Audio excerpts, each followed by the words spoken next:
So we've got monetary conditions easing, or have we?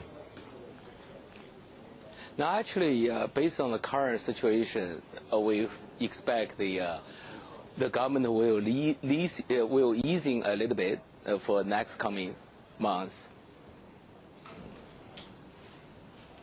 Well, with that in mind, I mean, are we talking about more cuts when it comes to the reserve requirement ratio, or are we talking about outright interest rate cuts?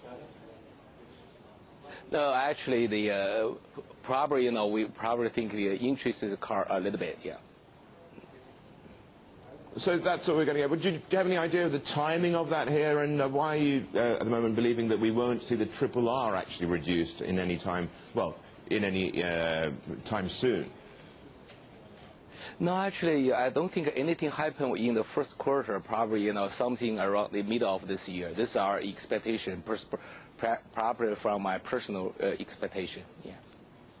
Okay, well, we've seen what's happened on equity markets there in China, and the Shanghai market falling back over the last 2 years. Let's just get your views. We've had some absolutely spectacular calls from some of the brokerage houses out there that we could see a 20% gain when it comes to the composite. Even one house coming out and saying 36%. What's the UBS view?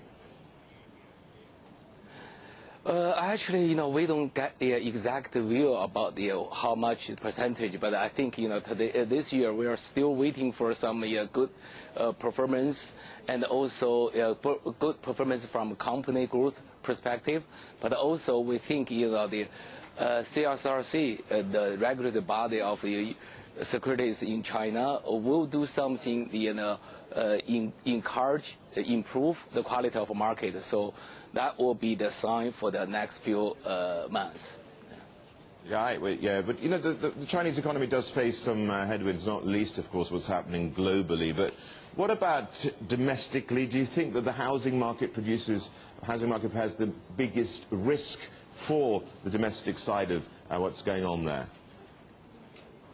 No, actually, the real estate is definitely the very important economic factor in China. But however, based on our analysis, I think for the most of the time of this year, the government will still restrict some activity in this area. But however, maybe in the later part of this year, some area will do some modification for this area. Okay, well, we look at that, but I mean, would you say that the inflation threat has largely disappeared now, and what are you targeting when it comes to the consumer price index? No, actually, inflation is down dramatically, and also we think inflation pressure is not that heavy at this moment. But with the government and also most of the industry will look at that number very cautiously right now. Yeah. What about a very quick word, David, on growth here? People are saying 7 to 8%. Is that basically in line with your forecast too? Actually, we pretty much, I think, some numbers are around 8%. Thank you so much for that, David Lee there from UBS.